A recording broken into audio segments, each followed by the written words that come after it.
Olá, queridos. Aqui é o pastor Yuri, sou pastor Barbudão, e hoje eu quero conversar com você sobre Romanos capítulo 7, aqui nesse paraíso, né?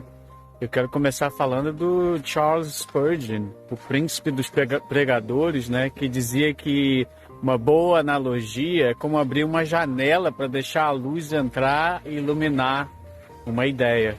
O apóstolo Paulo ele não usava muitas janelas assim, mas em Romanos 7 ele abre uma bem grande. A analogia do casamento. Embora a aplicação possa parecer um pouco complicada no início, ela nos ajuda a entender um pouco desse ponto crucial da vida cristã. Capítulo 6, o ponto central foi que morremos para o pecado.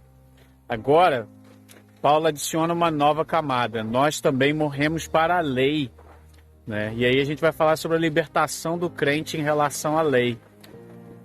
Para Paulo, existe uma conexão clara entre a lei e o pecado. Como ele disse antes, o pecado não os dominará, porque vocês não estão debaixo da lei, mas debaixo da graça. Romanos 6,14. Se uma pessoa que vive debaixo da lei, ela é dominada pelo pecado, então para se livrar do pecado, ela precisa primeiro se livrar da lei. Paulo explica isso com a sua ilustração, né? Ele usa o exemplo do casamento. Ele fala, olha gente, a lei do casamento diz que uma mulher está ligada ao seu marido enquanto ele viver. Se ela se relacionar com outro homem nesse período, ela é considerada uma adúltera, da mesma forma para o homem. Mas se o marido morrer, ela está livre daquela lei e pode se casar novamente, sem cometer adultério. A aplicação de Paulo é a seguinte: assim como a viúva não tem mais obrigação legal com seu falecido marido, o crente, que antes era casado com a lei, não tem mais obrigação com a lei como um meio de salvação. Imagina esse casamento com a lei. É como se casar, gente, imagina isso, se casar com o Senhor perfeição. A pessoa é perfeita, inflexível, exigente, isso acontece em todas as áreas da vida da pessoa. E você, por sua vez, é incapaz de atender todas as demandas da pessoa. É um casamento fadado ao desespero. É como se todos os dias seu marido, sua esposa te apresentasse uma lista de tarefas que devem ser feitas perfeitamente, sem falhas, sem desculpas, sem cansaço. E a cada falha você é amaldiçoada. E para piorar, essa pessoa cumpre todas as regras perfeitamente, o que só te humilha ainda mais. E não é de se espantar que, vivendo sobre essa pressão, a noiva ou o noivo se rebele com raiva e frustração. E é o que Paulo quer dizer com as paixões pecaminosas despertadas pela lei, que atuavam no nosso corpo a fim de que dessemos fruto para a morte. Romanos 7,5. Quando a morte finalmente chega, a nossa morte para a lei, há mais alívio do que luto. Estamos livres e agora libertos desse casamento opressor, podemos nos casar com outro, aquele que nos ressuscitou dos mortos, Jesus Cristo. Este novo casamento produz frutos para Deus. O casamento com a lei era estéril, só produzia morte. Mas o casamento com Cristo, que está vivo, gera vida. A diferença, cara, é total. Viver sob a lei é seguir uma lista de regras. Regras frias, gerando medo e frustração, o que Paulo chama de velho modo da letra. Mas viver casado com Cristo é um relacionamento de amor, onde a obediência flui com alegria e espontaneidade. E Paulo chama isso de um novo modo do Espírito. Ele, imagina um filho adolescente, né? No início, os pais precisam criar regras para escovar os dentes, pentear o cabelo, e é aquela luta, né? Tem uma criança também, mas um dia o garoto se apaixona.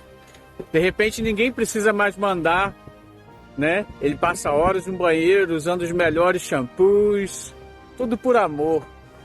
Essa é a diferença entre a obrigação da letra e a motivação do espírito. Nós nos apaixonamos. E aqui vão umas perguntinhas para você dar uma discutida aí. Você já se sentiu casado com a lei? Ou seja, tentando agradar a Deus por meio de um monte de regras e se sentindo constantemente um fracasso? Como que era essa sensação para você? Eu já me senti assim. Eu já vivi assim. E o que significa na prática obedecer a Deus por amor, o novo modo do espírito, em vez de por obrigação, o velho modo da letra? Você tem um exemplo aí para compartilhar? Dê um exemplo do seu dia a dia, né? E aí agora a gente fala do respeito do crente pela lei. Ao falar tão mal do casamento com a lei, Paulo poderia dar a impressão de que a lei em si é ruim ou pecaminosa. Ele rapidamente corrige isso. Ele fala, então a lei é pecado? Ele pergunta, de modo nenhum. Paulo, na verdade, tem um profundo respeito pela lei. Ele diz que foi justamente a lei que o ajudou a entender o que era o pecado. Ele era um fariseu exemplar, cumpria todos os mandamentos visíveis, não roubava, não adulterava, não mentia. Por fora ele era completamente irrepreensível, mas havia um problema interno. Problema interno, gente. Um desejo secreto que ninguém via. Foi lá o 10º mandamento, não cobiçarás, que agiu como um raio-x em sua alma. A lei expôs um pecado que estava escondido. Sem a lei, talvez nunca tivesse percebido a graça, né? Mas graças à lei, Paulo reconheceu sua cobiça como pecado e ele viu como pecador e finalmente se viu como pecador e isso levou ao arrependimento, né? Por isso que ele afirma que a lei é santa, justa e boa, pois por meio da lei vem o conhecimento do pecado. Então a lei não nos salva, mas ela cumpre uma função essencial. Ela nos dá o diagnóstico. Ela nos mostra que estamos doentes e precisamos de um médico. O pecado é tão maligno que ele usa algo bom, a lei, para nos levar à morte. A lei diz, faça isso e você viverá, mas como não conseguimos fazer tudo perfeitamente, ela acaba nos condenando. Assim, a lei revela o quão excessivamente pecaminoso o pecado realmente é. E eu tenho algumas perguntas para você. Eu gosto das perguntas, né? Pensa no momento em que o mandamento, o princípio bíblico, te mostrou um pecado que você não estava enxergando na sua própria vida. Como que você descobriu isso aí? Como que foi essa descoberta para você? Se a lei é como um exame de raio-x que mostra o nosso osso quebrado, por que tantas pessoas tentam usar o raio-x para consertar o osso em vez de procurar o médico que é Jesus, né? E agora a gente vai falar sobre algo muito interessante. A luta do crente contra o pecado interior. Romanos 7, 14 a 25.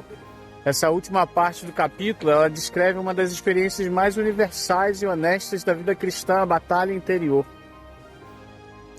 Existe um grande debate sobre se Paulo está falando de si mesmo antes ou depois de se tornar cristão, né? Mas a realidade é que essa luta descreve uma experiência de toda pessoa sincera, especialmente o crente que deseja viver em santidade. Quanto mais perto da luz chegamos, mais vemos nossas próprias imperfeições. O crente vive um dilema. Por um lado, sabemos que morremos para a lei e vivemos na graça. Por outro, vemos que a lei é espiritual, santa, justa e boa. Como que a gente concilia isso aí?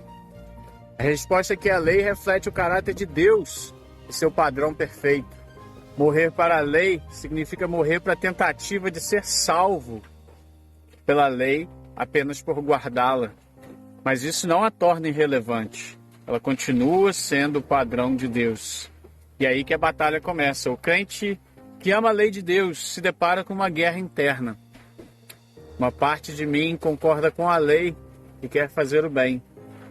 Outra parte de mim se rebela e acaba fazendo o mal que eu completamente odeio.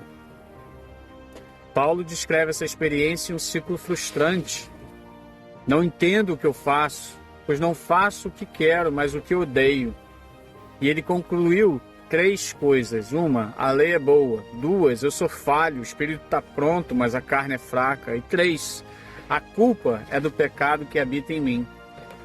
Para simplificar, é a pessoa que concorda que não adulterarás é um mandamento santo, mas ainda luta com pensamentos impuros. É a pessoa que concorda que não cobiçarás e que isso é justo, mas sente inveja quando alguém é promovido.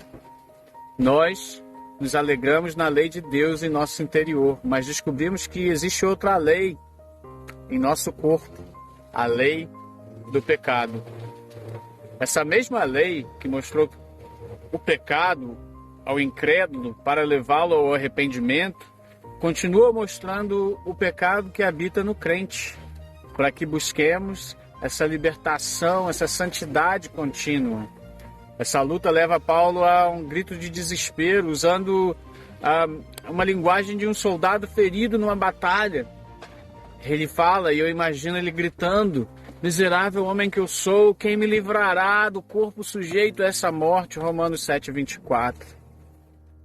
Ele se sente como um prisioneiro de guerra, ferido e precisando de resgate. Ele anseia ser livre dessa escravidão.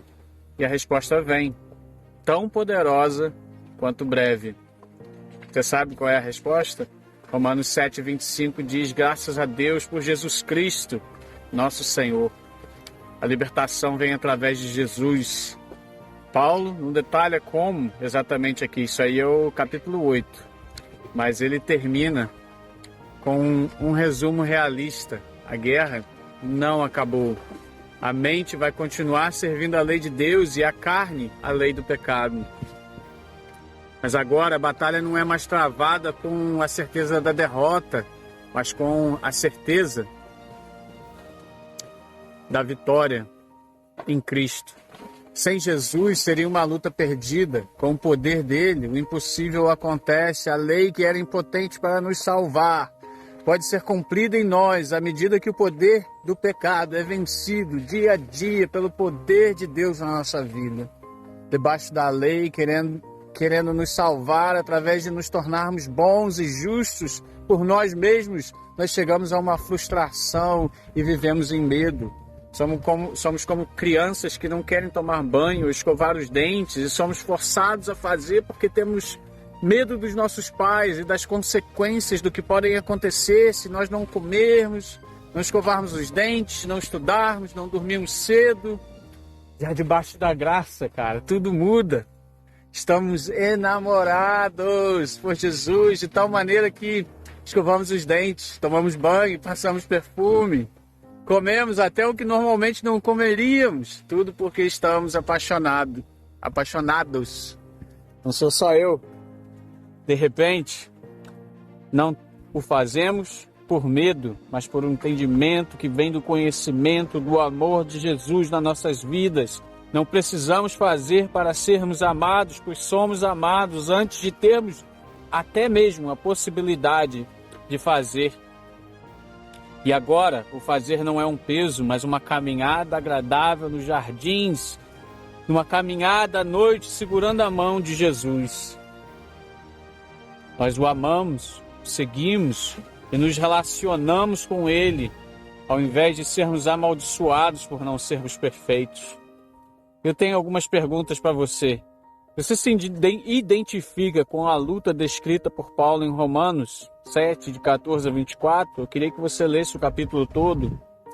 Por que é reconfortante saber que até mesmo o apóstolo Paulo passou por essa batalha interior? O que muda em nossa luta diária contra o pecado quando sabemos que a vitória final já está garantida em Cristo? Como isso nos protege tanto do desespero de achar que nunca vamos melhorar, quanto da complacência de achar que não precisamos mais lutar? Queridos, medite nisso. Leia o capítulo 7 de Romanos, tá? Eu quero que você tenha uma meditação abençoada. Se você assistiu até agora, dá aquele like, tá bom? E um beijo do seu careca barbudão. Beijão.